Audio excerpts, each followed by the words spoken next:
incident at Yale led to renewed calls for his impeachment. Kamala Harris and Julian Castro were among Democrats leading the charge.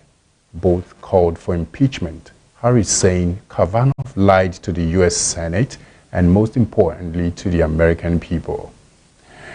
Bernie Sanders added his shoulder to the wheel, saying he supported any appropriate constitutional mechanism to hold Kavanaugh accountable. On Saturday, the New York Times, a leading target for Trump's eye, published an easy adapted from a new book by two of his reporters. In the excerpt from The Education of Brett Kavanaugh, an investigation Prograbin and Kelly looked into the judge's time at Yale in the 1980s.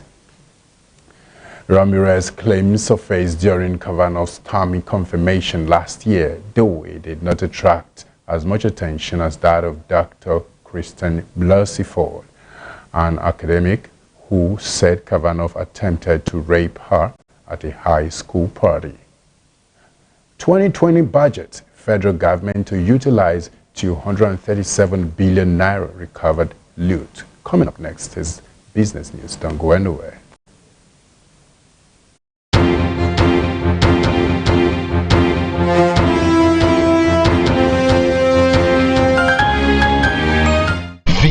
Spiritual action that will provoke heaven's divine reactions about to happen in the city of Dubai, United Arab Emirates.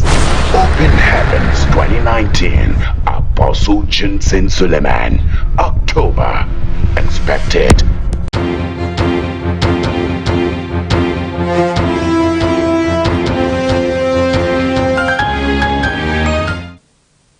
You're welcome to business. The federal government is planning to partly finance the 2020 budget with a total of 237 billion naira from domestic recoveries, assets and fines. The amount is one of the financing items to be used by the government to generate over 7.6 trillion naira revenue needed to fund the 2020 budget. The 2020 budget is expected to be sent to the National Assembly by the end of this month.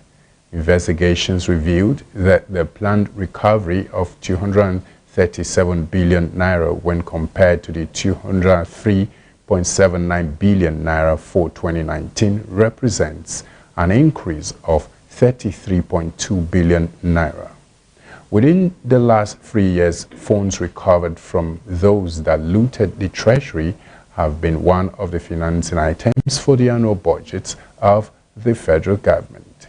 The Attorney General of the Federation and Minister of Justice, Mr. Abubakar Malami, Senior Advocate of Nigeria, who confirmed this, said that huge assets had been recovered within the last 3 years. Still on business, Saudi stock exchange slums after oil facility attacks. Saudi shares slumped at the start of trading Sunday. The first session after drone attacks on two major oil facilities knocked out more than half the OPEC kingpin's production. The Tadawu Oil Shares Index, which tracks the Arab world's largest capital markets, sank 3%, shedding from 200 points in the first few minutes before regaining some of the losses. Just under 1 hour into the session, TASI was down 1.50% at 7,715 points. The key energy sector plunged 4.7%, while the telecom and banking sector each slid 3%.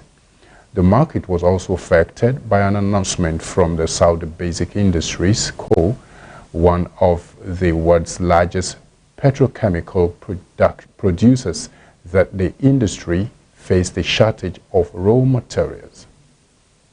It did not name the reason, but said the issue arose on Saturday, the day of the drone attack. Up next is Sport News. Stay with us.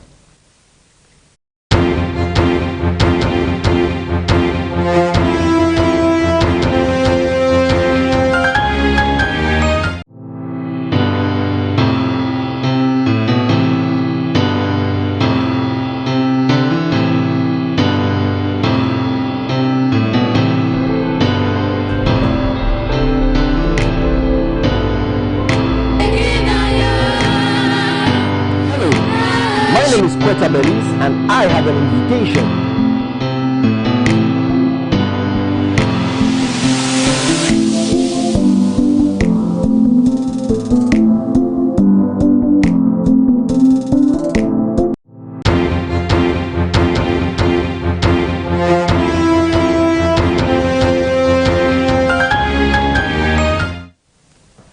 And on sports news, Man City stunned by Norwich and Liverpool straight Premier League lead. Manchester City succumbed to the first Premier League defeat since January in stunning fashion respectively, while Manchester United held out for a much-needed 3 points with a 1-0 victory over Leicester. However, Liverpool were the big winners of the day as the gaps left in City's defense by the injured Aymeric Laporte were exposed at Carrow Road. City regained their composure and got a foothold in the game before halftime when Sergio Aguero headed home Bernardo Silva's cross.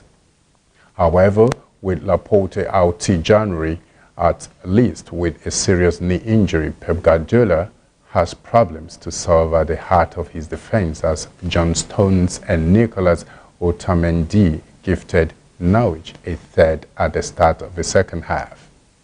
Still on sports, Iwobi, I don't regret Ghana's exit. Alexio Iwobi says he feels at home at Everton and doesn't regret making the switch to Merseyside.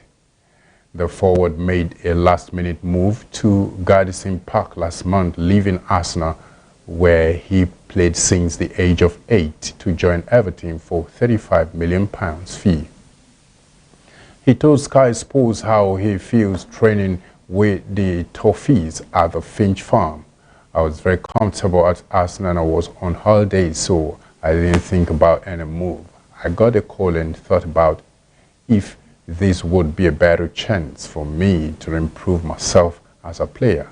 I thought that this was a big opportunity and I shouldn't turn it down. I've got no regrets about the decision. Still on sports, Spain beat Argentina 95-75 to win FIBA World Cup. Spain beat Argentina 95-75 to win the FIBA Basketball World Cup for the first time since 2006 on Sunday. Their victory in the final capped a stunning campaign for a squad considered among the rank outsides when the 32-team tournament began.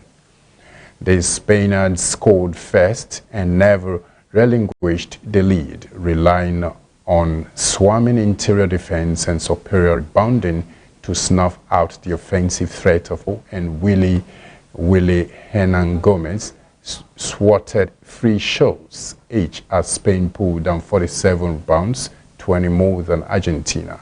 For Gasol, it was the crowning achievement of an incredible year that saw him win an NBA World Championship with the Toronto Raptors before leading his national team to glory. His 33 points in the semi-final victory over Australia put them in position to fight for the gold medal, but it was his defense that put them on the top step of the podium. And that's brought us to the end of the News on Celebration Television News Desk. And in case you missed out, here's the recap of the news headline. Nativity Sunday 2019, Omega Fire Ministry celebrates God in an ethnic grand style. Pension pains, aged retirees camp at Benue Government House, protest 18 months arrears. Kim Jong-un invites Donald Trump to visit Pyongyang. Saudi stock exchange slumps after oil facility attacks. And on sports, Spain beat Argentina 95-75 to win FIBA World Cup.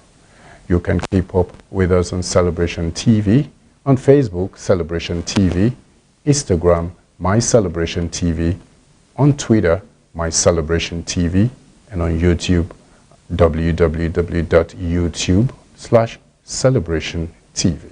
Thank you once again for staying with us. I'm Akosile Nicholas Walter. Do have a wonderful week ahead.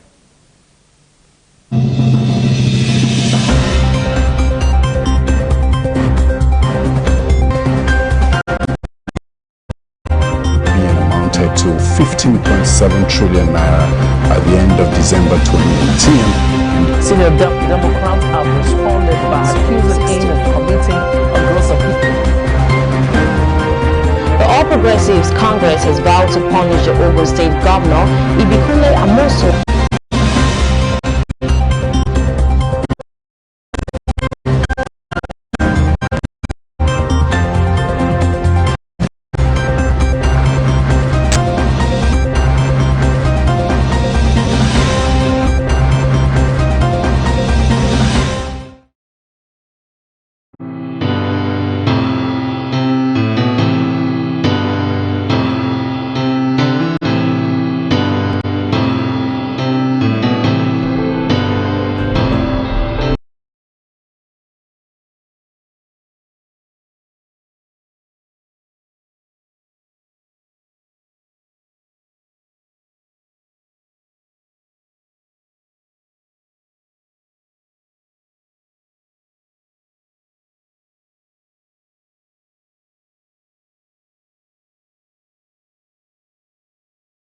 Refuse.